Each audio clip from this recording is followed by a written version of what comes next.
All right, we are back in the huddle with Gmac. This week we are bringing in the varsity football coach, Nick Bernard. Welcome to the show, Nick. Hey, thanks for having me. So you're a Saugerties graduate, right? Yes, sir. Class of 2000. You teach history at the school, right? Mm-hmm. You played under Larry Neville, I right? did. Did you finish your career under Larry? Yes. Because shortly after that, right, he went. I think went about to 3 or 4 years Cook, after I was right? gone. Went to Yeah. Cook. Yeah. Yeah. Now, we've had Ruben Lindo on here. We had Dennis Sheen on here. Larry was his own animal. Now that you're in that rare class of head varsity football coaches. Mm-hmm. What if anything do you take from your time playing with Larry to now as a head coach? Just being prepared. I remember even as a player, so a couple times my junior year and almost every game my senior year, I would go with him and Lou Denise was the assistant. A lot of times I would go with him in person to scout the other team. I mean, now with Huddle and all that stuff, I don't go to games as much. I just don't have the time for it. But with him being prepared, the little things, looking this form, does this guard when he pulls a lot, what's he look like versus waiting his heels? Who's the first guy down? His first thing was always, who's the first guy down on kickoff? Who's the first guy down on punt? We want to make sure we block those guys. Just attention to details. He was always very, very well prepared. Yeah, I mean, we've sat here and we said, like, you never were under-prepared with that guy. Like, yes. Ruben tells a story where he goes to college and they're watching film with the sound on. He's like, what are you talking about? We don't watch with sound on. It was like Mondays you watch film, and that was why it was. It was quiet. But so you take that from Larry, the preparedness. We were, when you played for Larry, you're never out of shape, though. That's the thing. Yeah, I tell some of the guys we had some guys go both ways this year. We try to limit as much as we can. Right. I'm going to try to explain my guys, when I played offense, decent line. I was a kicker a lot of times. Right. We just didn't come off the field. Right. And the practices, I remember circuits, and sidewinders, and prides. I mean, we still do some 15 and turns every now and again. Right. I used to hate those as a player. I love doing them as a coach now.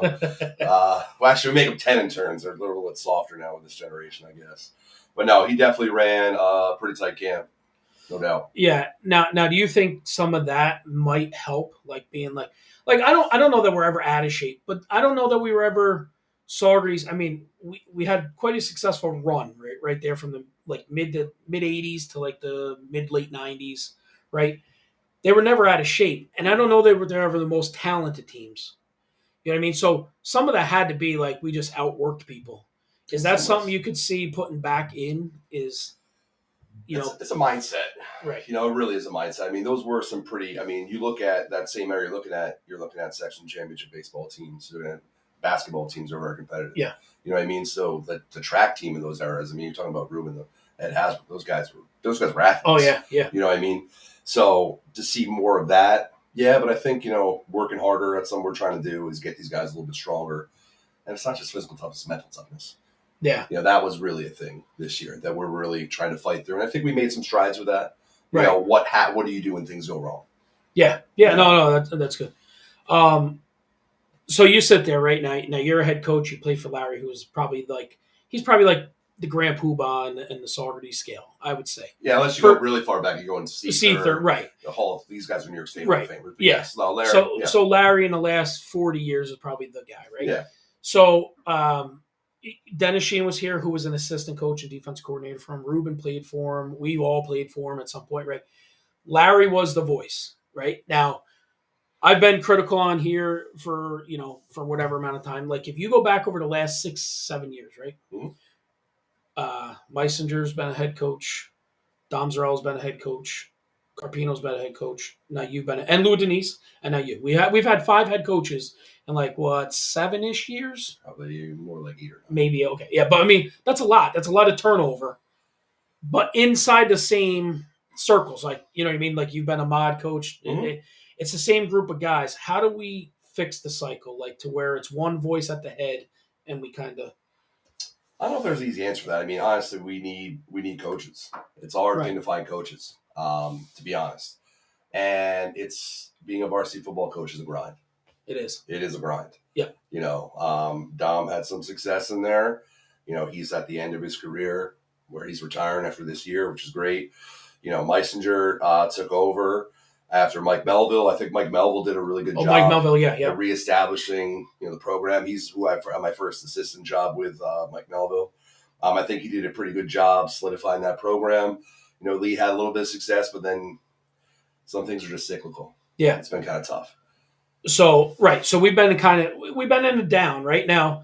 When you sit there and people look at the season, right? You go, oh, they were 1 and whatever. Well, 1 is better than none, which was last year, right? Yeah. And I sat here the last few weeks and I've said, listen, you can't base success solely on wins and loss record, because you came from a time where you're almost begging kids to stay on the field because, a couple of years where you had 20 and you're begging kids to stay there, or they were practicing with no shirts on, and now, Rome wasn't built in a day, right? Mm-hmm. So what are some of the first steps you took as a head coach to kind of, right the ship, so to speak? We didn't really make too many drastic changes this year. It was all like when he took over this roster, there was not one person on this varsity team that won a varsity football game. Right. 10th, 11th through 12th grade. So we kind of know where we were starting at. We wanted to win games. We wanted to be competitive. We started off slow. Mm-hmm. We did. It was almost like, I was talking to Coach Carpino and I, we both watched, after the season was over, we watched all our games. And just the amount of missed opportunities that we had. I remember seeing it live. I could feel it. Yeah. But watching it again on tape and just, more in a vacuum, you're removed from it, not as emotional. Right. You just see just the missed opportunities and how just deflating it was. So it's trying to, like I talk about mental stuff, it's trying to, have the confidence to make the play. It's almost like if you watched our first couple games, the absolute worst thing that could possibly happen happened. Like in our first game, we're moving the ball down the field, we're doing great. Right down the field. And then 80-yard pick six. Right. And after that, everyone was like, that we almost expect that to happen. Right. So you got to kind of fight through that. And I did see some growth. I think we started playing better as the season went on. I think the end, we didn't play well in our last game. Right. But we were competitive. So just trying to get them in that mindset to compete. You know what I mean? Yeah, and they did. And that was one of the biggest things I noticed as the year went on. Like when you guys started to trail early in the year, the wheels just fell off the bus. You took on tons of water, and all of a sudden it was bad, right? Now you get to certain game, like I would say through the Rondout game-ish. That was the worst game. Right. And then then you come back and you play FDR very tough. Ooh. Very tough. You play Marlboro very tough. A call the right way, a better couple calls you probably get. Yeah. And then New Paltz. You fought back. Where you trailed, it wasn't starting to be where it would be 38-0 to just let them run away. That's 38-22. That's a game. No, I gave our guys a lot of credit for that because New Paltz didn't take anybody out. Their starters were their starting quarterback took the final knee. Like they were trying to score. We just came out so flat in the first half. Right. And we did that. We didn't play even throughout this whole year. I don't know if we played a full 4 quarters, which is frustrating. Yeah, it is. It's frustrating. I know it's frustrating for the guys. Yeah. It's frustrating for coach, but I know it's more frustrating for those guys too. It is, but that's a win. You see what I'm saying? Like you may not show up as a win on paper, so to speak, right? But that's a win. Like you went from where you hung your heads early in the game and it was just everybody was, it's over, to you hung around and you fought and you fought hard. And then, it had to feel good to go out there. And Port Jervis was the Mumble game? Yeah. You guys were fighting in that game too. We were hanging with them in self-inflicted wounds. Right. That was the number 6 ranked team in the state at the point. Right. No, I was proud of how we competed. Again, missed opportunities that other teams take advantage of. And I'm trying to tell these guys, look, you play good football teams, any football teams, you can't sacrifice opportunities to give teams that much of an advantage. Right. When things are given to you, you got to take it. And we didn't always do a great job of that this year. But there's growth. And that's what you're looking for. There is growth, right? Yes. So a little, just for a few minutes before we came on the air, we talked. And I told you, that senior group, from the time they were young, unfortunately, they didn't have a very good record. Like they were probably one of the teams that lost through youth. And then I don't know. I lost track of them a little bit and modified. I had them when they were 8th graders, and we were undefeated. They were one of the best games I've ever coached in. Was we beat Pine Bush on a last second touchdown. Yeah, it was great. Reverse touchdown. Yeah, it was a toss. Daryl threw it to a kid who transferred. Crew. Yeah, Crew. Great play. Yeah. I remember the play. Yes. It just seemed like that that was kind of their mentality. Right now, you have a bunch of underclassmen like your 10th graders and some of your 11th graders, and definitely your ninth grade team. We'll get to them at some point, but they've always won, and that's how their mentality is. Like, hey, we've had Ez on here. For week one was Ez. Ez is like, I don't have a mindset of loot. Like, I never came from that, so I don't think that way. Mhm. And it's hard when you have a team of 40 guys where a good portion of them didn't come from, they, like you said, they haven't won in 3 years. Mhm. So you have the other guys that they don't lose, and they're like, listen, we got to pick our chins up, but it can't be half. It's everybody's got to buy into, we're not out of this game. Sure. You know what I mean? So, like you said, it is a mental thing. Mhm. You got to fix that, and it'll be fixed. What do you think dropping the JV program did overall? Like, do you think it helped? I mean, it's like a catch-22. There's right? pluses and minuses to it, Right. man. I had a lot of kids, a lot of sophomores on my team who were ready to play varsity football. Right. And that's just reality. That's not no fault of their own. Right. It's just how it worked out. But it becomes a numbers thing. I mean, you look at, Section 9, Class B, there was, Rondout folded. They didn't finish their season. They had enough guys. Red Hook forfeited a game because they didn't have enough guys. Teams were scrambling at the end. So I know Coach Sorella made the decision last year. Our varsity team had to forfeit 3 games last year because we didn't have enough guys. And, getting rid of the JV, I know there was some turmoil with that. But I do think overall it's going to be a positive. Now, most of the teams we play in Class B have a MADE. So I know your son plays for a MADE team. They play basically our league schedule. Right. So that's kind of being the trend going forward. Now, would I have liked for those ninth graders to play four quarters special teams? 100%. Yeah. 100%. But, injuries we had this year, I had a lot of my seniors go down. Right. And then it becomes, do I have 19 guys on varsity, 22 guys on JV? Yeah. Are we scrambling every Right, week? right. What's going to be the right scenario? No, it's tough. I know I've gone back and forth with both of it. And this is something I tried to talk to my sophomores on my team about is, it's a tough situation. Just try and get the most out of it. I think a lot of them did towards the end, picking up the speed of the game more. They might not get in the field as much as they want. I know it's hard to tell them or their parents, they want to see them play. Right. But to almost look at it like an investment. Yeah. You know what I mean? It's almost like a redshirt year, which is tough. But yeah, I mean, it was not a great situation, but it's kind of what we had to do. Yeah.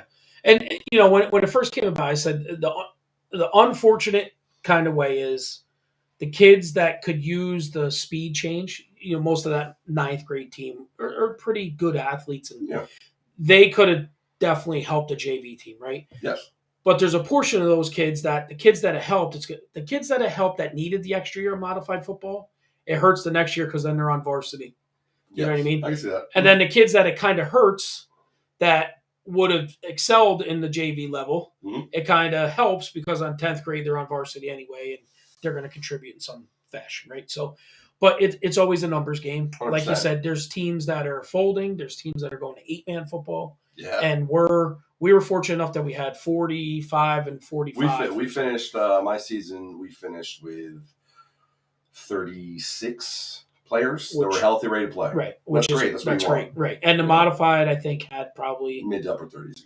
They had some injuries and some kids who left the team. Yeah. They're right around the same. But as opposed to having 19, and 20. Yes. Great. I know. I mean, you look around the section, it's good. We had solid numbers, especially for our class, which is when, this move was first started. That's what we had to kind of do. Right. Yeah. You need that because, like you said, you were scrambling. You forfeited 3 games the year before. Yes. All right. So now you're the coach. You bring on Larry Neville to scout for you? Yeah. He was one of the first people I called. We had talked about it, and I reached out to him. His wife was my son's first grade teacher, so I knew her. And I ran into him, and I mentioned it to him, and he was pretty receptive to it. I mean, he's been out of football for a while, but you don't lose that. His eyes don't lie. No, So I said, hey, I'll be coaching.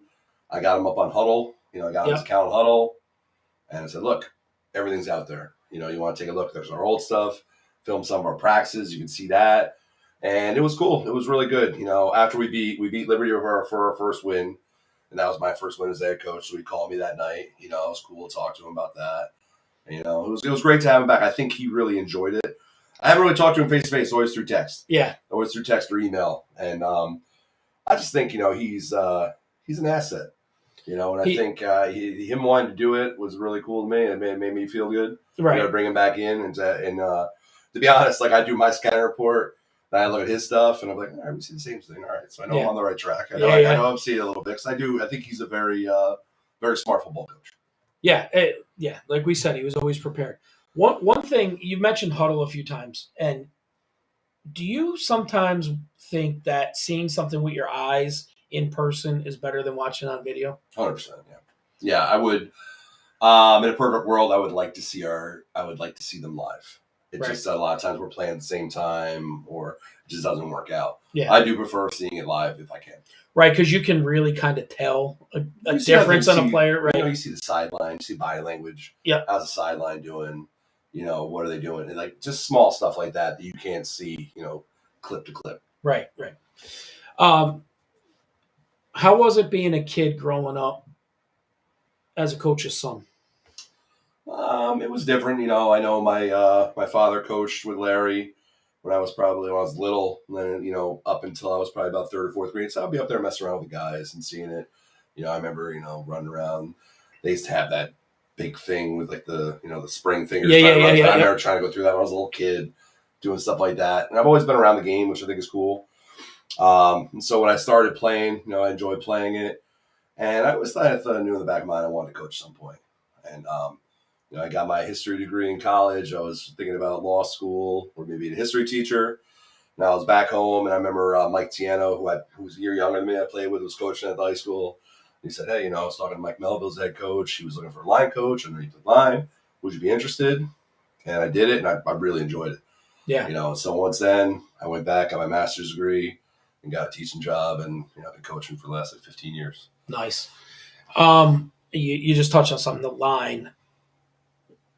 I personally feel that in whatever, like I've openly said that if I were named a coach of any program today, what the first thing I would do is I would go all the way down to the youngest group in the whatever, which would be our Outlaws, and I would say whatever our blocking scheme is, man over, zone, whatever you decide it's going to be, blocked by numbers, I would have our blocking scheme implemented from there all the way through because.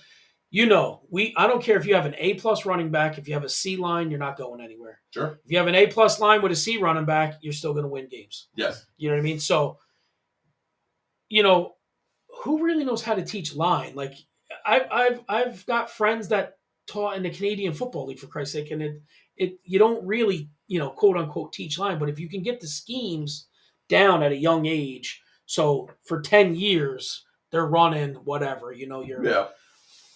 that's the critical stuff. Like the front five will always be the front five if you just teach them how to block the front five. Sure. But if we can, that to me as a coach would be one of my first steps. Mm-hmm. How were our lines? Like if you were going to grade your lines out from your varsity program and your modified program, how would you grade them out? Varsity program, I think, was ups and downs, man. I mean, looking at our line that we projected coming out of camp, I know the coaches agree. We really thought we were going to be able to just pound the ball. And for whatever reason, we just never got our footing there. Right. Not to the level we wanted to. It would be spurts here and there, but never to the part where, we felt comfortable just going. It was, one guy backside missing, one guy misses a block, it blows the whole play up. Right. So trying to get not only five guys, getting a tight end, maybe a lead back. We just, it's something we kind of struggle with. There was ups and downs. I mean, I think senior for us, Liam Turk, was very, very solid as our left guard. Watching him. Big boy. Pull, he was good. I was really proud of him, how he's done. I mean, I coached him. He was an 8th grader. A solid player. He really got in the weight room. And he really made himself into something, which I think is something I'm sure we're going to touch on soon. Yeah. Some of these guys got to get into, the weight room, how it's going to make them. We're watching, Liam pull and hit some kids. It's good. That's what I'm trying to get these guys to understand. Like, it's like I like to hit people on defense. I'm like, guys, when you're an offensive lineman, That's hit your somebody job. every That's day, all you're right? doing. Yeah, just I just hit want people. I'm trying one guy. You take one guy and you remove him from the play. You did your job. Right. Just remove him from the play. I think Andrew Mulford, solid left tackle, big body. He did a very good job for us. Had some injuries. It was tough. Sean Sasso was our right guard. Week 0 goes down. That was tough. And Great a captain. Great kid too. Yep. Great kid. Another weight room guy. Yep. Huge weight room guy. Some guys stepped up. John Coster stepped up, did a pretty good job. Zane on the right tackle did it's a good job. It's about being consistent. Right. It's about being consistent. Craig Ostrander was the center for the last couple of years in the middle. Not the biggest guy. Right. Who we went against at that FDR game. I always see they brought in that nose guard was about twice the size of him. Yep. But I think there was some progress there. There was also, I think, a lot of missed opportunities. Yeah, and then the mod levels, it seemed like we ran the ball pretty well. They opened the holes pretty well. One thing I would say about all across the board, because I watched some of the mod games live. I watched all their games on Huddle. Yeah. The same thing I saw at the varsity level, I saw it on there, sustained blocks. Yeah. Stay on your blocks the entire time. Yeah. And some of those guys, they get there, they fit, and they're in a good spot, and they're kind of like, yeah. I want them to finish their blocks more. And that's something that, we're going to continue to emphasize going forward. Finish your blocks. Finish your blocks. So, you've touched on the weight room a little bit here. We need more guys in the weight room, right? 100%. In addition to the weight room, which we'll get into, Drew handles a lot of that stuff off season, all this. He does. How much input do you have into like your offense and defense schemes? Like, did you predetermine that, or did you try to not change it up too much? This year, I kept it as it was. I ran this similar scheme at the modified level with this current 9th grade group. The JVs ran a similar scheme last year, although they ran a lot of different coverages, and the guys who were holdovers kept it. Stayed with a similar 4-3. We go into a 5 here and there to stop the run against some teams where it was up and down. I don't think we were ever truly comfortable in a 5-man front. Right. Looking at some things, there's definitely some ideas I have going forward for next year, trying to see where personnel fits in. Edge play was not good this year. Lost a lot of backside contained period. Yeah, just edge just vanishing. Yeah.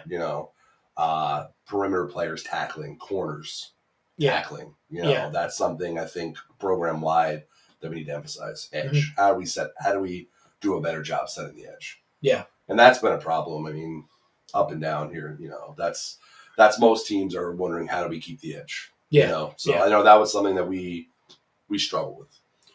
Now, how about offensively? Offense, Coach Arpino did a good job stepping up the offense. I offered some tips here and there, but he was, I thought it was important that he find his way. And I think he did. And now if I talked to him, he would say, it took too long to figure this out. But that's part of the deal. Right. I think towards the end of the middle to the end of the season, our offense started putting up points. And, I think for him to make that adjustment mid-season, it's pretty impressive. I mean, we went from a team that was trying to ground and pound and it just didn't work. And, we had we just opened it up. We're going empty sets and, things like that. So I think there was some excitement there. We found some guys who make some plays, and we just got to find a better way to get those guys the ball in space. Yeah. Let them do some things. Now, you're not against you come out and you can ground and pound. You're not against going. See, I'm a defensive coach, right? So yes, sure. You control ideally, I would like a nice steady running game with a nice play action pass off it. A multiple offense. I would, yes. I think physicality is important. I think you set the tone up front, and I would like for that to be. Yes. Yeah. Well, and now we go back to the weight room. Yes. How important is it to you that your football players get into the weight room? And I'm not talking in July or August. No. Starting now. No. 3 times a week minimum. Right. Or I will be having a meeting in the next couple of weeks where, I like that we have basketball players, we have wrestlers, we have baseball players, guys who track lacrosse. That's awesome. I love that guys have other sports. They should. They need to be in the weight room too. That's in season. You talk about, so I was talking, to Boston and his classmates. I'm like, look, the guys you're playing now, they're not going to be the same in 3 years. Nope. They're going to be in the weight room. They're going to be getting bigger and stronger. We need to do the same, and we've had some success with it in the past. We haven't ever had the total commitment weight room. So that's the goal we're looking for. You mentioned Coach Rapino around the weight room. He does a great job in there. We're there. Right. We gotta get the kids there now. Yeah. Can I ask you a question? So I don't know, and we never did it when we were in school because we only had the auxiliary gym, right? Yes. You talk to the Kingston coach, you talk to other schools, they don't go to gym. If you're a football player, if you're an athlete, you go to weight room or you go. Why don't we have that in Saugerties? I don't know. That's been a problem we've been trying to figure out for a long time. We got guys who go to IXL and say, "Oh, I go work out in IXL." I'm like, you might, go to IXL, Right? But doing it here with coaches who know what they're doing and building that camaraderie with it, pushing each other. That's what it needs to be. Right. We're doing, football specific lifts. And again, I think Coach Rapino does a great job with changing it up and getting stuff in that is going to help them on the field. Yeah. And that's what we're trying to do. I mean, just getting them there at this point. Yeah. Because we had a lot of guys who were there. Like I will say, our weight rooms, our summer weight room attendance was pretty good. Mm-hmm. But like I talked to some guys individually, you're there now. When you leave in an hour and a half, you have to be, soaked. You have to go hard for that time. It's one thing to be here. Now you're here. You need to put the let's get to it. Yeah. So I think we're trending in the right direction. That's going to be critical importance for this year. Yeah, I don't know if maybe you missed what I was saying. In other schools, they don't go to gym class if they play a sport, though. Yeah, I don't know. That's been that way. I know, and when we were in school, the same way. But I just don't understand it. They're like, you play a sport, you're exempt from gym, but you'd go and get your lifts in at that, so that you can coach. Goshen did that, yeah. Right? Goshen did that. I don't know. Kingston does it. It's other schools. Now, why I just mentioned Kingston, just something like this. Have you guys ever thought about taping practice? Taping practice? Yeah, we do. You do? Sometimes, yeah. So, because Kingston, Coach Hodgman from Kingston was talking, he said, "Listen, we see things happening during the week at practice. Like, obviously, they got that new facility where it shoots right down the field. But he goes, we can see it, so we don't have to wait until the game film to see it and then try to fix it. We see it during the week. Yeah. Which, it obviously can help. Small things, right? Taping practice, you see somebody, you see something, you can fix it on Tuesday as opposed to next Saturday after the game. Sure. Will the Huddle sideline camera help the program? Yes. It's not even just be coaches. I also think, who was it? The week before we played Port, we did a tape exchange. Port they didn't tape their sideline cam. And so the coach messaged me and said, "Hey, man, all I got is my end zone cam. I'm going to show, don't share with other teams." Right. There. And watching that and like getting the kids to see the all 22. Right. And to see it. And not watching it this way. No, they're going to see it. Yeah. They're going to see what we're talking about. It just makes the game, it just shows, like, especially if you're a quarterback, if you're, a defensive back, any of this stuff, especially because, when we watch film, like, look, guys, you're watching the game, you're watching the guy with the ball. I get it. Right. But if I'm a defensive lineman, I'm watching this guy set. Is he doing this? What's he doing? Right. Snap? Is he pulling? What's he doing? That's right. the stuff you want to watch. And with the all 22 in that angle, you can see it a lot better. Yeah. Well, good thing for you, Ruben Lindo stepped up. He's going to buy it. Really? Yeah.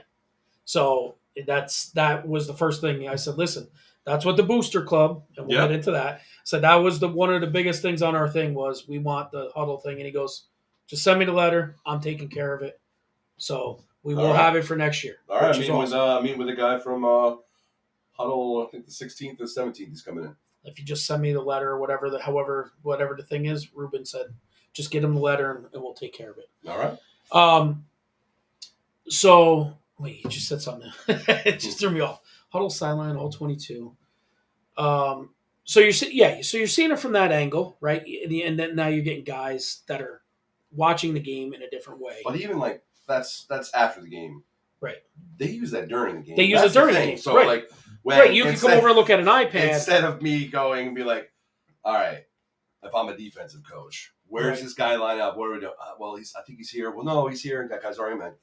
There you go. All right, this guy's here. He's down blocking here. You see this. You got to see this coming. This is the alley. Right. this is the formation we're It looking helps for. the chalkboard talk on the side. 100%. Or offensive line. This is where they're lining up. Oh my God, look at that angle. That's right there. Right. We come out in this formation. We're seeing this again. Or your quarterback. Hey, this isn't a matchup. Look at the matchup. The guy's waiting on it.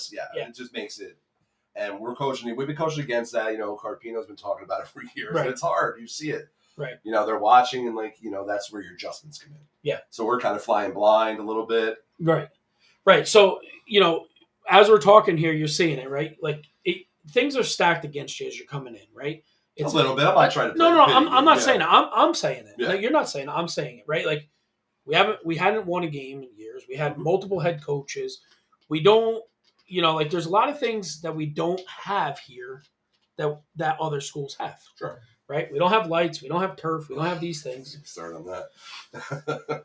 Well, I'll take the lights. I'll take the lights. I don't care about the grass. I'll take the grass. Lights all day. Right. Football culture is lacking in this town. Yes. And that's what this show is about. We're trying to change football culture. Mm-hmm. What are some of the steps in your eyes that would help change the culture of football? Lights would be a big part. I know it's easy to say that, but Friday night lights brings you get more people to come out. You get that community sense. If we're doing a Friday night game, halftime, you get the young guys out there on the field messing around. Right. That gives them a connection to it. They feel like they're part of it. Right. And that kind of builds that community. I think that does bring communities together. I agree. Yeah. We've had numerous people on here, Jimmy Ball, and we've talked about the band. Yeah. People couldn't believe the band. The band was so good at the Mumble that people thought they were playing it on a record. They did an awesome job. I was very impressed as a first year teacher. He's got just doing that with those guys. And the band being back is huge. Like it makes it it makes it like the event, right? The pageantry of it, right? No doubt. So and it brings it back. The booster club's another thing. Like you want everybody to have their hand in it. Like now Jen Costner did a good job organizing things with the varsity parents, but that's not a whole program. Mm-hmm. You want the entire program, funneled into one thing, right? Yes, so everybody's pulling the rope the same direction, so to speak. Yes, and so we mentioned this off air a little bit. I would like to sit down with the head of the Outlaws, right, with all the different stakeholders who want football and Saugerties and kind of get on the same page. So right. I think there is a lot of common ground, a lot of things we could do to make all of our lives easier, make it more efficient. Yeah. And ultimately, what's the point of not falling in line with everybody else? Because if you want success from, wherever, if you're a 7-year-old kid's parent, you want the varsity to be successful because you want to get there. Yeah. And that's how all these things, lead up to. Mm-hmm. What other things would help bring the program forward? What other, is there any outside? So, we got lights. Now we got a band, right? We would say lights, a band, the Huddle stuff. Is there anything else do you feel there's anything else out there that we don't have that we could use? Some equipment stuff here and there, but I think it's just the players. The players. Give them some more players and, get them in the weight room. And I think we'd do fine. Yeah. I think we do fine. I really like the group I have coming back. I like that group of freshmen coming up, and I think those 8th, 7th, and 8th graders did a pretty good job this year too. I saw a ton of growth from that team, watching their games. So I think it is trending in the right direction. We just have to sustain it and keep building. Yeah. And that's what it comes down to, really. If the Outlaws played over the weekend, if you saw the pageantry there, they come through an inflatable tunnel with fireworks.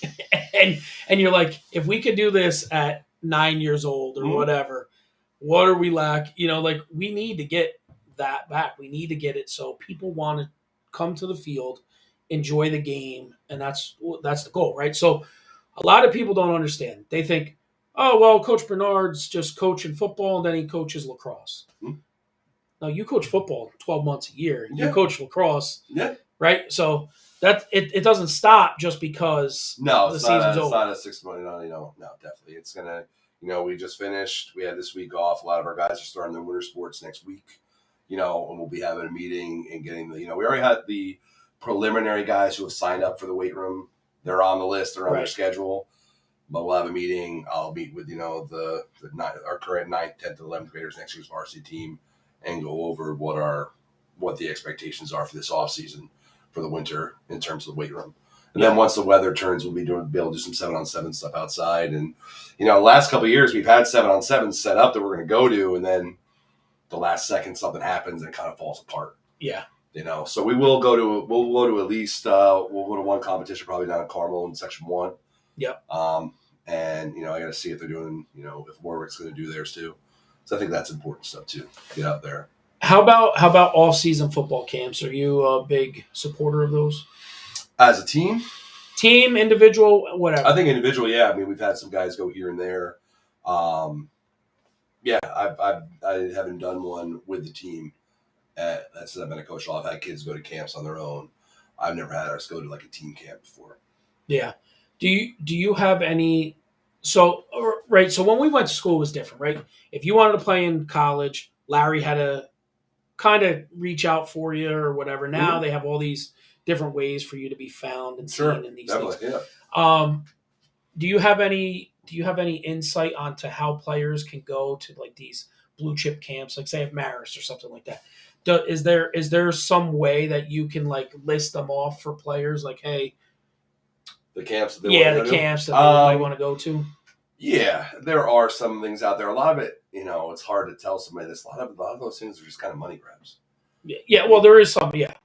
And that's the hard thing. And I tell these guys, to be honest, none of my guys this year, I think, have really talked seriously about playing football in college, which is kind of disappointing. We've had some come through in the past. You mentioned Jimmy Ball before. Yeah. Great kid. Love that kid. He played in college. Worked out for him. But in terms of football camps, I mean, it's not a lot right around here. One of my good friends I played football with, Garrett Gumminson, really good player. He works now. He runs it's called Test Facility in North Jersey. Yep. So he's doing all that. I talked to him and he talks about some of the camps they have down there.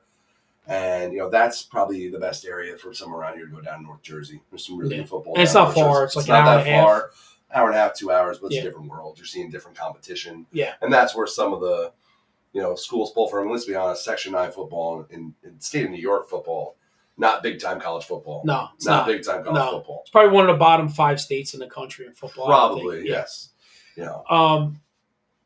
How important do you think it is to have college players come from the program? You know what I mean? Like a Jimmy Ball. Because there was a little spin there of that good team. Yeah. Jimmy, Jack Hines, Bucci, Costello, and Baldwin. Yeah.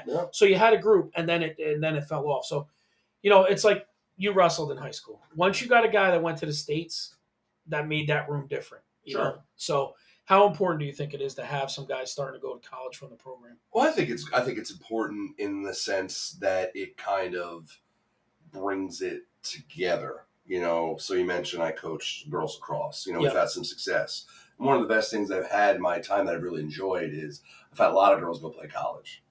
And they'll come home when we're getting ready for sections, and they'll come and practice with us and do some stuff. Right. And it makes a connection across grades. I have, a girl who graduated when this girl was an 8th grader. Right. And now she's, they know each other. It brings that community. Yeah. I think for football, it would probably be even more so, because it shows like, kids, if they really want to play college football, you can. You've had plenty of players that can play. It's great playing at D3, around here.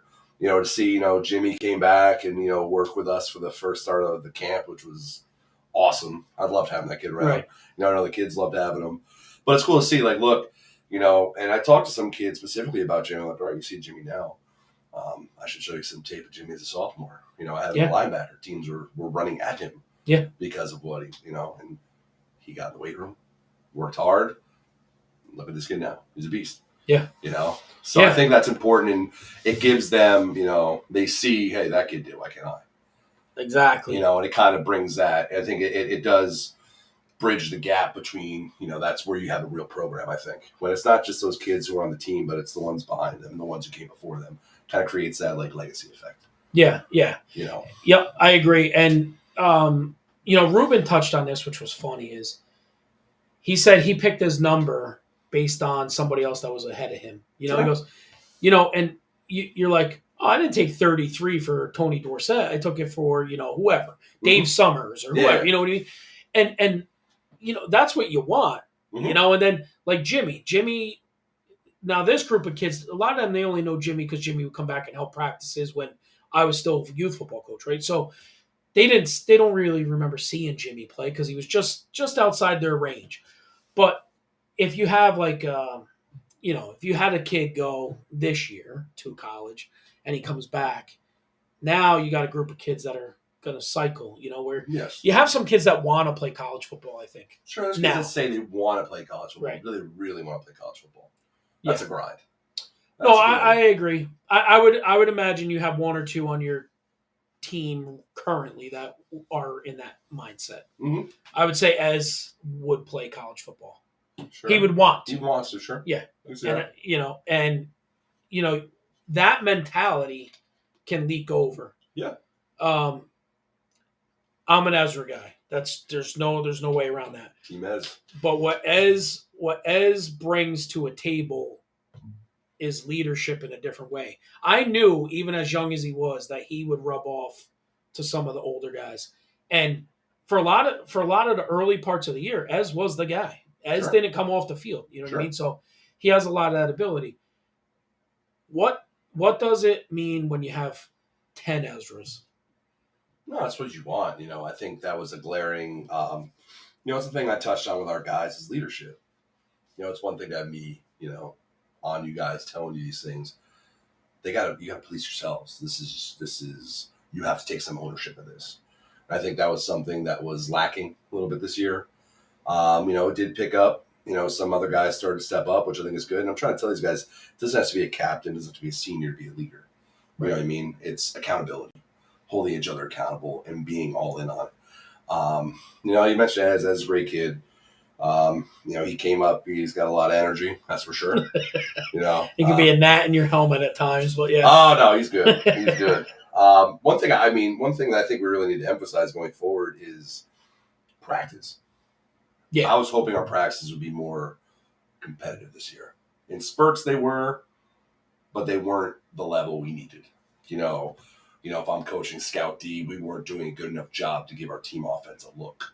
Yeah. My team D wasn't getting a good look from the Scout O, and that means we show up on Saturday, it's like, what's going on here? Because it's just totally different than what you've been working on all week. You can't half-ass it against the starting O or starting D and then expect them to get good looks against Goshen. Goshen's not going to take it easy on you. No, that was that week. I knew, Coach Rapino had a really good game plan for offense, and watching their tape, I was like, man, they run a power run game and we can't simulate that in practice. Right. How are we going to handle that? And that was the problem. I mean, you talk about those teams we had success with, like Jimmy Ball and those guys, man, those practices were tough. Yeah. Coach Zarello would be running the offense, whether it was team or scout. I'd be doing defense, and guys were going at it. Yeah. Jawing after the play, really physical football. Yeah. And this year's team, we just didn't get there. So it's funny. It's funny you say that. Jimmy sat here and he said he never went as hard as he did in youth football, and he feels bad for saying that. A lot of these guys, and a lot of these guys have now that we closed the book on Let this year, right? And now you're going forward. A lot of these guys played in that system, right? That we came through. We went to a national championship game. We did all these things, right? And I'm not trying to do the we thing, but that group of guys were always told practice is going to suck. Mm-hmm. That's going to be the shitty part. No doubt about it. If you can get through the practice, Sunday's or Saturday. It was Sunday back then. Mm-hmm. Saturday's the fun stuff. And we would have fights in practice. And they'd go after each other. But if you're going that hard against each other, you have no problem going that hard against an opponent. No, and I'm all for it. I'm not for like these guys getting in fist fights. Yeah. Can't, but I know there's a line. And I think some of us just got too sensitive. Yeah. Like, guys, you're battling. That's the point. Yeah. You go hard, you beat the crap out of that guy in practice, and then we step off the field. Right. And you're brothers. You're doing your job. Right. That's what I'm trying to tell these guys. You beat him, you're doing your job. Right. You don't make him better by taking it easy on him. 100%. Right. And it's just a mindset, I think, which I think we'll get there. Yeah. Do you have anywhere in your coaching office or whatever? Do you have a depth chart? So I had one at the start, week 0. I had in my pocket. And then, I go through for my sub list. And then it was funny because I took that out probably like a month and a half later. And that depth chart looked a lot different. Yeah. But yeah, I mean, you do. And the guys know. The guys know where they're at. And some guys get down on themselves, and some guys, fight and work out. That's what you got to do. Yeah. Because one of the things I've always been a fan of is an open depth chart. Okay. Like, hey, you're third. You know why you're third? You could be first, but you don't stay home, and your job's to stay home. Sure. So it gives them something to fight for, and it gives them something to fight with. You know what I mean? Like, I got to beat that guy. Whether I like you or not, Nick, it doesn't matter. I want your job. Yeah, I want to play there. So the only way to play there is to outperform, right? So that's just one of the things I always wonder, like, do we have depth charts? Do we not have depth charts? Yeah, they know. I mean, I will say there were some spots where there could have been more competition. I think some guys kind of just stayed in their lane a little bit. Yeah, like, hey, I'm good. Yeah, and I'm hoping that going forward that's not the case. I mean, we're coming back. We got a lot of guys coming back, man. It's up for grabs. I mean, there's some guys who I think have a pretty good shot to start in that spot. Andrew Mulford coming back. Right. He's left tackle last year, left tackle this year. Big kid. Good job. Big country. Very, very good job, man. If we get somebody who's going to beat him out of tackle, I'm all for it. Yeah. But, there's the wide open. I know I got, missed that ninth grade group. A lot of kids want to compete. Nothing's going to be given. We don't have a lot of size, though. No. So okay. 2022 is over. We've made some improvements. Now we're looking at 2023. Like you said, you got Mulford back. You got some key pieces back, and then you're adding some key pieces. What's the way too early outlook for next year? Where do you see you guys roughly being? And I think we should be right in the thick of it in Class B. Yeah. Now, are we going to stay Class B? Yeah. So we are. There are 9 teams currently in Class B for next year. That's already been established. We'll be in. There's Division 1, Division 2. There'll be us, Port Jervis, Beacon, New Paltz, Liberty. That'll be our division. Your division. Okay. Top 3 make it. Okay. So you'll be in the thick of it. I would expect us to, yes. Right. And we're adding a good group of athletes sure. to the bunch, and a handful of very tough linemen. And we have some really good athletes on our varsity team going back too. I think right. Damon Weishaupt did a really good job down the stretch. I think Isaiah Hawks. Yeah. Yeah, you definitely have some athletes in there, and like you said, you got Big Country. You got now, but a lot of the rest of your line is turning over, right? Yeah. So in our last game, we had Mulford as a junior, Turks as a senior, Ostrander as a senior, John Lenn as a senior, Zane Grant as a senior. Right. So John Costner had one of those spots. He got hurt. So yeah, a lot of linemen. If you're an offensive lineman, there are positions to be had. Now obviously you're in the school, you teach there. Are there some big kids that you try to get to come out that just don't come out? Not so much lately. There's a few kids who I've seen, who I've talked to a little bit. Say, hey man, you ever think about it? And like, coach, I'm thinking about it. Right. You don't want to be begging guys to play football. Right. Right. But there could be some kids who come out maybe who didn't do it the last couple of years. Yeah. COVID messed that up too a little bit. It did. People found other interest or just didn't play. Football is something you don't do. Right. You're kind of, so us not having football for an entire year, which is us and New Paltz in our section. There's not as many kids walking around. I remember when I first started coaching, you'd see kids in the hallway like, damn, why is that kid playing football? Right. There's not as many as that, but there are some kids who I think here in the school who definitely could help out our team if they came out. Yeah. And maybe they just need somebody to say to them, hey, why don't you play football? Yeah, some of them have. Some are like, well, you guys don't, win very much. That comes into a factor. Some kids are afraid to get hurt. Yeah. They do other sports, and they're worried about getting hurt for the other sports. Football has got to be something you got to be all in on. You can't be a little bit. Yeah. What would 25 pounds of muscle do for Miles Coons?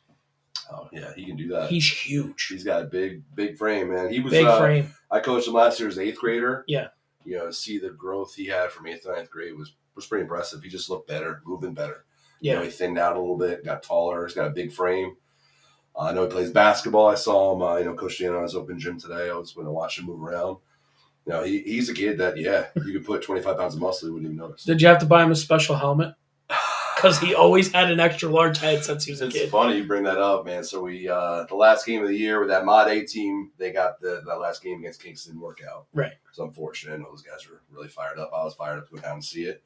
So a couple of those ninth graders came up and just practiced with us from pregame, and then we took them to FDR with us, and all the kids were like, "Is that a bucket on your head? What is that thing?" He's got a big helmet. Yeah. He does that. I've had some kids with big heads too. He's got a big head. Ever since he was little, we'd always had this monster helmet on the kid. I'm sure. You mentioned your mod team a little bit. How much help does Puglisi and McDougal and them guys give to you on the varsity level? Puglisi's a very, you guys coached together last year, so you got a good working relationship. I believe your boys are the same age in baseball, right? Or similar. Yeah. But he's a very methodical, like well plotted out guy. Very much so. And routine. Yeah, and he's very precise. He might be listening to this tomorrow morning when he's at the gym. Yeah, he will. He always tells me that. Yep. How much like their eyes? Like McDougal's very good at picking things up and making adjustments. How much do they add? Like I know you have your set guys, right? You have your main stays there, but how much does it help to have them guys come up? It's important. I know Mike is at all. Mike's been at every one of our games. So Justin's got 4 kids, so he's pulled in a million different directions. So I understand that. Mike does a good job of being there. It's on the headset. He's always talking about different scenarios. Talking to Drew more than anybody. Him and Drew are good friends, and Drew's running the offense, so they're going back and forth with each other. Mike does a good job of talking, to me about clock stuff. Just reinforcing stuff. So he does a good job. It's always great having another set of eyes, and he's an experienced coach. Yeah, and so he definitely helps us out. It's good to have those guys up there. JP Grimolia came. Was at almost all of our games too. Yeah. On the sideline talking to the guys. Seeing what they see. More the merrier. Yeah. Justin does a good job. I think Justin might be up with varsity this year, coming up as Landon moves up. Right. So I think he's come along. I think he's a really good coach. I think he's finally starting to get comfortable coaching football. Yeah. You know what I mean? Yeah. So I think they're both tremendous assets to the program. Your booth guy, how important is that guy? When I coached, I needed my booth guy to have the eyes for me. Yes. I need to see what I think I'm seeing because you've been in the booth and you've been on the field. Yeah. You don't see half of what you think you see on the field. No, booth is very, very important. Dom Zarella was up there for us this year, and he did a good job. It was his last year. He's retiring. He gets to go out.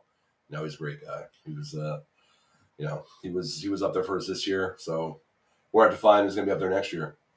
Yeah. It's any idea going forward who's going to be a athletic director? Not that I'm aware of. No, I know it's an important position. I haven't. I'm low around there. They don't let. Yeah, they don't let you know that stuff. They don't let me talk about that stuff. So one part of the I believe you and I are both working on this together and not even knowing it. Kickers.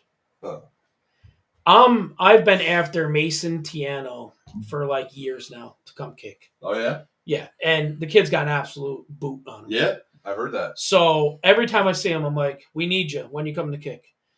I think we're breaking. I think we're breaking some ice here. Yeah. So what you don't want to have to go for it every time at the 20-yard line. You want to be able to put some points on the board. Oh, yeah. It's been a long time since we've had, I think since Hines was there kicking. It's John Hines was a very good kicker. He was a very good kicker, yeah. Yeah. Good wide receiver, too.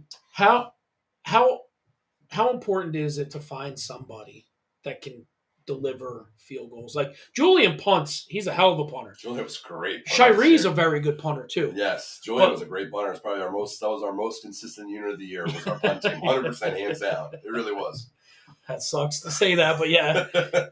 But like to find a really good kicker, how much? That's huge. Not even just for field goals, obviously. Well, you get a kid that kick in the end zone. Yeah, you're making another team go 80 yards every time. 80 yards every time. Yeah, sign me up. Right, as opposed to 45, getting the ball to 40, 35. Yeah, every time. Yes. Yeah. So now you can play soccer and only kick for varsity football, right? Yeah, there's a rule, right? Seth Vanderbeck was our punter a couple years ago. as a So, goalie on the soccer team. do you ever go over there and scout and say who's got a boot over here, Coach? Oh, Mr. Coach Riley's right next door to me. We're Yeah. good friends. He's a social studies teacher too. Yeah. So he keeps me in the loop. So Yeah. we'll see. I keep trying to break on Mason Tiano there because I know he can really. Well, him kick and the your shit son out. are good friends, right? Yeah. Yeah. Yes. So apparently, Aaron Kerr says Helene wants to be a kicker. She's got the mindset for it. Sure. Yeah. I can see that. Yeah. Why not? Right. Yes, she throws. Yes, I coach her in lacrosse. She's pretty physical. Yeah. What's your opinion on youth football? In general or here? In general, here it doesn't. Here, whatever. In general, I think it's good. I know a lot of parents are worried about head injuries, stuff like that, which is I understand. Mm-hmm. It's not so much when I talk to people about it. It's not so much kids hitting each other. It's more of kids hitting their head on the ground, which would be that too. I think winning at the youth level it's important, but I think the really most important thing is teaching them how to play the game the right way. Right. And fundamentals, things like that. I haven't coached youth. I did coach youth football actually way back. That was actually my first coaching. I coached when we had that Saugerties youth football. There was 4 Saugerties teams. Yep. Yeah, I was coaching the Falcons that year. Melville's kid? Yeah. Me and CB Monroe. Yep. So that was my first time coaching. That was cool because it was just Saugerties kids. Now, what you guys started doing, what they do now is you actually travel as a town, which I think is really, really cool. I think it's good. To exposing the kids to football, I think is important. Right.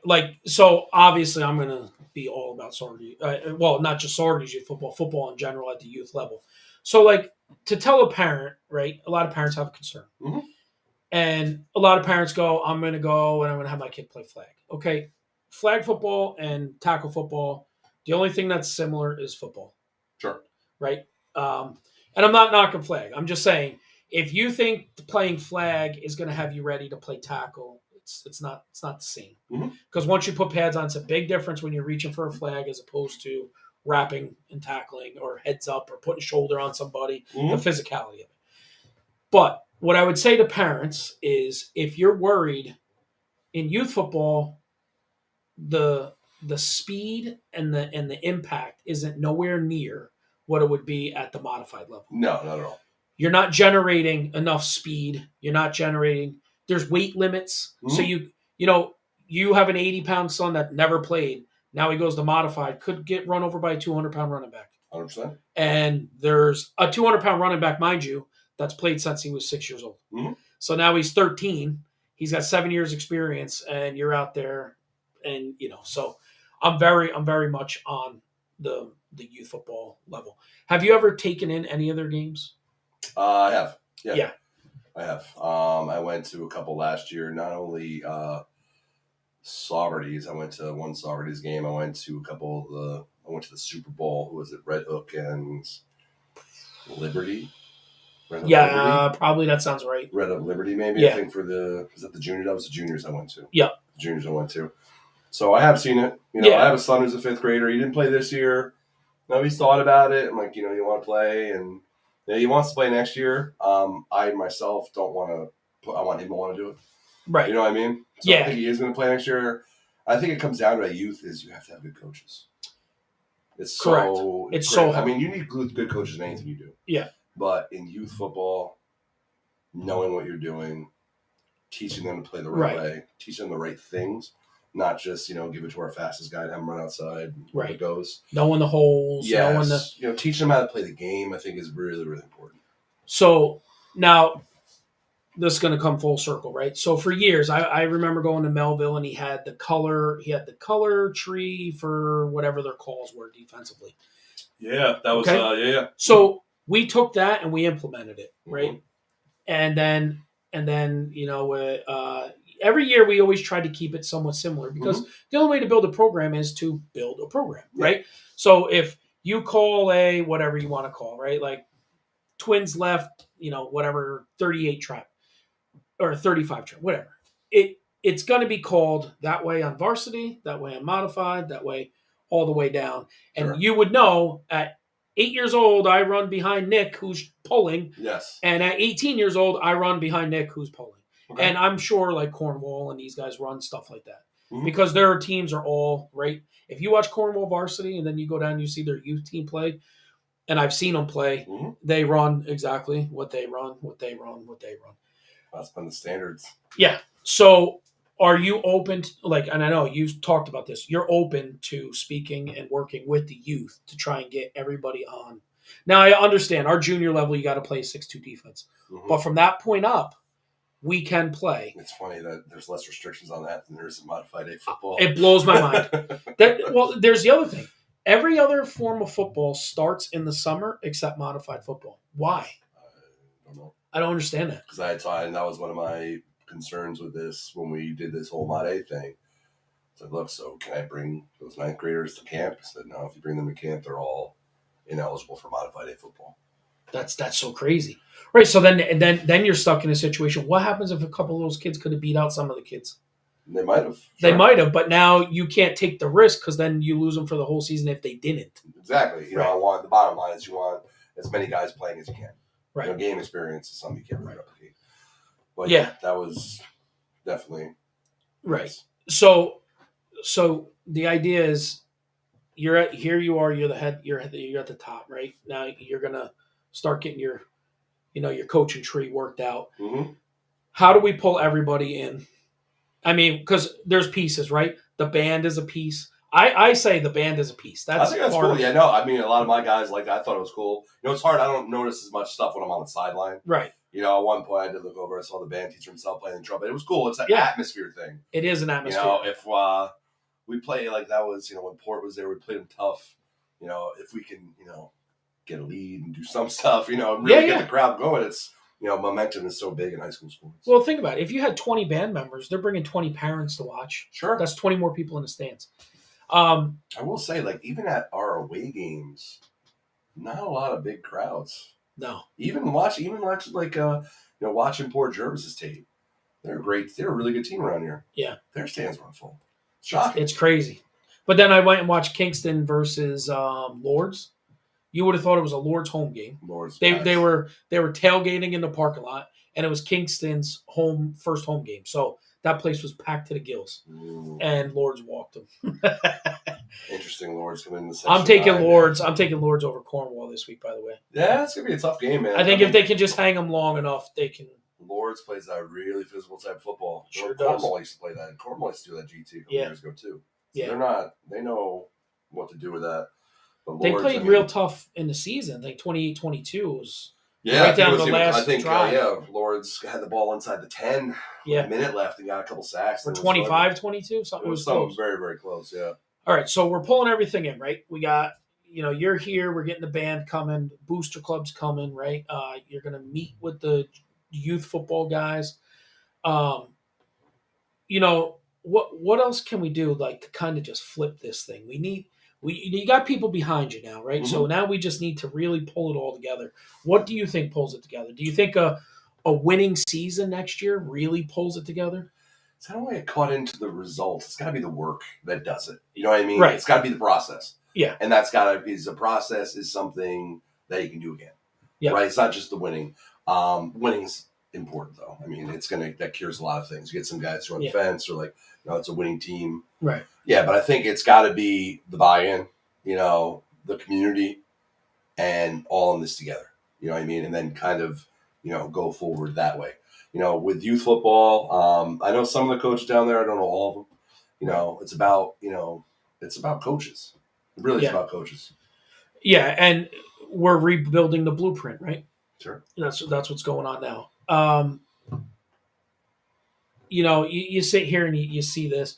One thing that I always laugh about, and it's a culture thing, and I hope you change this from what I've seen. And Ruben commented on it. He goes, "Remember when Aniora back in the day?" He goes, "There'd be all them fights in the stands," and I'm like, and we start talking about the 5-year war between Aniora and Saugerties. He goes, "We never knew what was happening back there." He goes, "Because if we would turn around and we're at the fence line with our parents," he goes, "we weren't playing. You didn't turn around." Mm-hmm. Today's kids, they're over on the fence line talking to their parents during the game. It's crazy. I don't. It blows my mind, and it's not solely Saugerties. I've been at a lot of games, Mhm. and I can't believe like that your focus isn't forward. Like Yes, there I would be mean no way we ever got away with that. no. I think that's that's a program thing. It's also a generational thing too. I didn't notice too many of my guys going. I had to go to the parents a few times, a couple injuries here and there.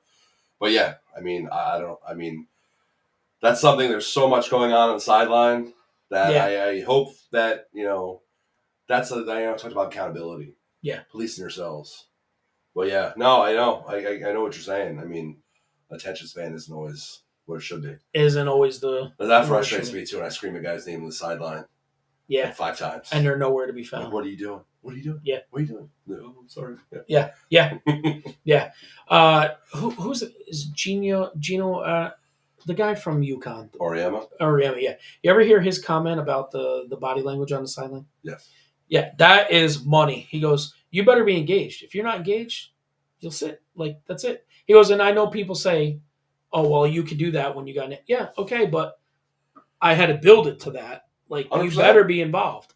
Not hanging out, not talking, not screwing off. So, yeah, listen, I'm behind you. You know, I appreciate that. I'd like, pulling it back together is not an easy job. No.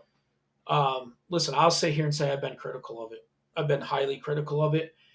And it was hard for me because for 15 years I fed you tried to build it something so it went up. Mm-hmm. And it felt like it went, and then it just went off a cliff. Like we won at every level and it just was never sustainable at the varsity level. And then you start questioning, like, what's happening that it's just not? Yeah, there's a lot of factors goes in. It goes to like level of competition. Yeah. I mean, before the youth football, I think replicates our schedule now. You're talking Right. about those guys who are playing Cornwall, Minnesink, Warwick. That's just Yeah. There was a different animal, and especially Cornwall being as good as they've been for so long. I think now our numbers are back to like an old Mahal schedule. Yes. I think there's no reason why we shouldn't be competitive every year in Class B. Yeah. And now, barring we stay there, right? Because I mean, our 10th grade class now is huge. And this is the last year our 10th grade class counts in the way the beds numbers. That's how they determine that. This is the last year that 10th grade class is in there. That 10th grade class, I think, is at like almost 250. Yeah. The 9th grade is at 145. Oh, it's a big drop off. Yeah, so we're like we're not even the biggest B right now. I think we're like the second or third. Beacon's bigger. Beacon missed being an A by 3 kids or something like that. Yeah. So, I mean, projecting the numbers out, I know it's always a dicey proposition because numbers do move a little bit, but I would say for the next 4 or 5 years we would be, and we can compete at B. Like it's tough to compete at A when you're the smallest A. We were always the smallest A. Yeah, us or New Paltz back and forth. Yeah. Poor drop down. They were small A and they dropped down to B, and then New Paltz is back and forth. Yeah, it makes a difference. I mean, and I think it's cool because especially now, like the Mod A guys, I know I coached Modified 2 years ago.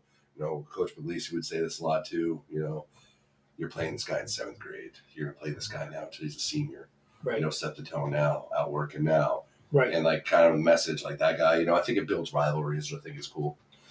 Yeah. Yeah. Because you play, I mean, it was hard, even when I played Modified, we played Marlboro, we played a Mahal schedule. Yeah. All of a sudden, I'm like, all right, I'm going to Warwick, I'm going to Goshen. Yeah. I'm going, Minnesink Valley, these places, Port Jervis. Yeah. That I never played before because they're so far away. Right. So I think hopefully, coming down to like a big schedule, I think it's a little bit more local. A little bit of rivalry. We play Red Hook across the river, Rondout right down the road. Rondout's got that nice stadium. Man, that thing is beautiful. It is. It is. What's your opinion on playing non-Section 9 teams? I mean, in the future, I'm not opposed to that at all. I think we need to solidify ourselves before we start looking at a section. I mean, especially easy for like a week 0 game. Yeah. Definitely. I mean, there's options. Like Catskill has a beautiful stadium. Doesn't have a true football team. Has a gorgeous stadium. I've heard that. Yeah. I've heard that. Yeah, no, I heard. Yeah. Yes, I heard that. They don't have a football team? I thought they did. Well, they combine with Carroll Durham. Yes. But I mean, Catskill as a high school itself doesn't have one. Okay. But they're combined with Carroll. But I'm saying, like, it's 12 miles that way. Kingston's like, it's better than Dietz by a landslide. Well, Dietz is getting all and that's going to be gone for 2 years, right? They saw that, they're playing their games in Rondout, right? So, but like a Carroll Durham, or Coxsackie Athens, that fits our size and style. Yeah, like it's just hard to get out of section. It'll be interesting. I don't know how they're going to do the schedule for us this year. That's what I was just talking to Coach Zorella about because he wasn't sure. There's 9 teams in Class B. Right. Do we all just play each other? Right. That's how it's going to be. Because there'll be 2 divisions. Do we just play everyone? That's if nobody drops to 8-man football or anything like that, which I hope doesn't happen. Yeah. That's tough. Like that's because now even like for those teams that do, I think they can't even be in like SPAC and Kills is 8-man. I think starting next year, I don't think they're able to play in the playoffs if they're too big. If you're a Class B and you play 8-man, you're out of the playoffs. Right. So SPAC and Kills a Class B, but they're doing 8-man again. So there's no playoffs for them. Right, and then you got like Ellenville. Ellenville has a Mod A, full 11-man, big Mod A. Right, and they have a good youth football program that's been built down there. So why isn't there varsity 11? There's only one Class C team now. Really? I think it's O'Neill. I think Burke. I might not be right in this. It's either Burke and O'Neill or Burke, but I went down to a D, and it might just be O'Neill's left. So then you're the Class C champion. As it stands right now, unless some of those guys change. Marlboro fluctuates there, or they're going to be a B? They're a B. They're a B. They're definitely a B. The small, because Highland just came up. Highland's a B now, too. Yeah. Highland's the smallest B. They missed by 3 kids. That made them a B instead of a C. And Highland has a decent program. Yeah, I don't know what happened. They lost to Liberty the last game. Really? Yeah. Wow. I don't know if they had injuries or what, because we played on week 0. We weren't ready to play. We had that bad play that we talked about at the beginning of the show, and then it was just kind of downhill from there. Yeah. But yeah, I thought they were a pretty solid team. Yeah, and they had a full team on the modified when we went down there. Yeah, that's what I heard. So there's they got a lot of kids down there, and they were good for a while. And listen, every sport it's cyclical, but we're hoping we're on an upswing because we've been down. We've been down. We've been down. So yes. That's the big thing, to get out here. What would you tell parents, supporters? What would your message to them be? Support your kids in what they do. Get them to workouts. Keep them involved. We're giving them. There's a lot of opportunities for them to do it. All right. It's hard. I know getting your kids places is tough. Jobs. We talked about all these things. Yeah. They're only kids for so long. I think we, teach them to value this time, maximize this time, and really, I know it's hard to say this as a parent myself, but to take the community outlook for it instead of just advocating for one, getting them to buy into building something, being a part of something, right? Not being the thing. You know what I mean? And I think we've, from my experiences here, I think it's been good that way. It has been. Just hopefully we continue moving forward. Get your kids to the weight room, right? Make it a priority for them. I'm trying to tell these guys too, like, it's not just going to make you a better football player. It's going to make you a better basketball player, better wrestler, better baseball player. It's going to make you a better athlete. That's what I think. I think that's been a big missing piece for, you talk about success here. 8th grade to 11th grade. There's a lot of stuff that happens in there, and I think we've always been kind of on the downside of that, you know, where we have some kids who are athletes, they just don't fully develop and keep progressing. They almost get like satisfied here. They peak at 14 years old or and something. Then they just stay here while other teams, continue to work. Ascend. That's what we need. Yeah. All right. So that's kind of the mindset I'm hoping that we can get forward.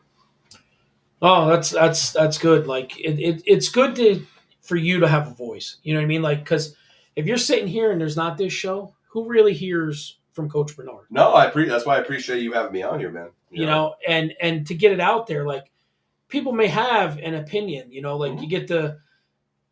For me, I'm just a parent on the outside looking in, right? And I went to maybe 3 games this year, and I saw too much of in the stands. And I'm talking, there's a parent culture.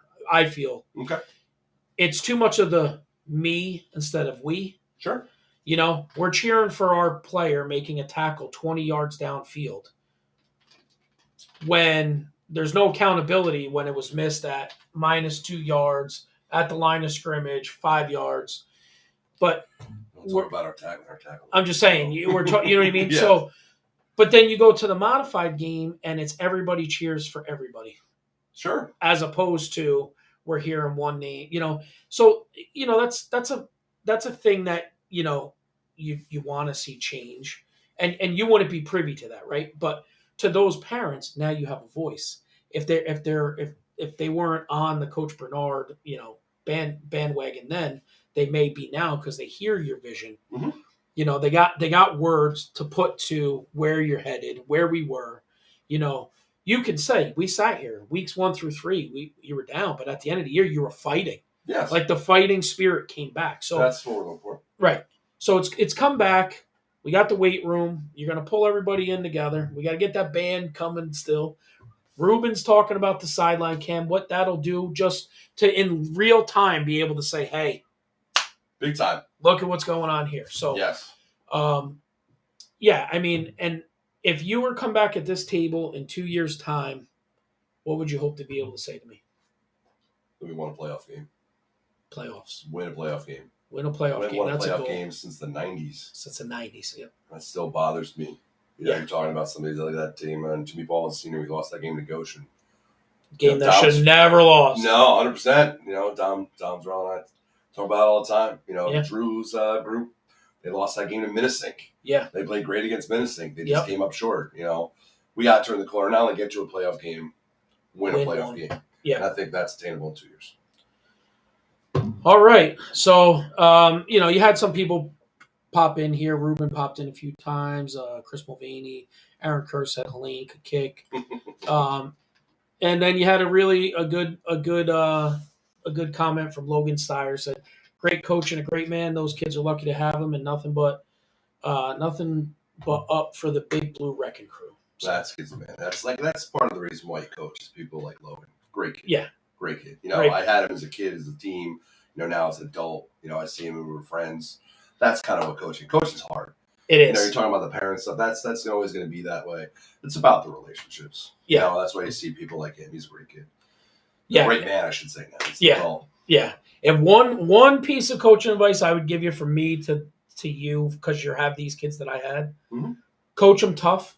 They don't mind it, but show them you love them. Because those kids, you could run through the grinder, but if you put your arm around them and tell them you love them and why you're running them through the grinder, they'll do anything you ever ask them. So I think you're going to have a different world come next year. I look forward to it. I appreciate you coming on. Good luck to you. Anything you need from us, anything you need from here will help. The Outlaws will get you in touch. And till next week, hopefully we got an Outlaws championship coaches and president on here next week. They play 11 a.m. at Rondout High School, Junior Outlaws for the championship. Good luck, man. Go get it. Next week, hopefully we see everybody here.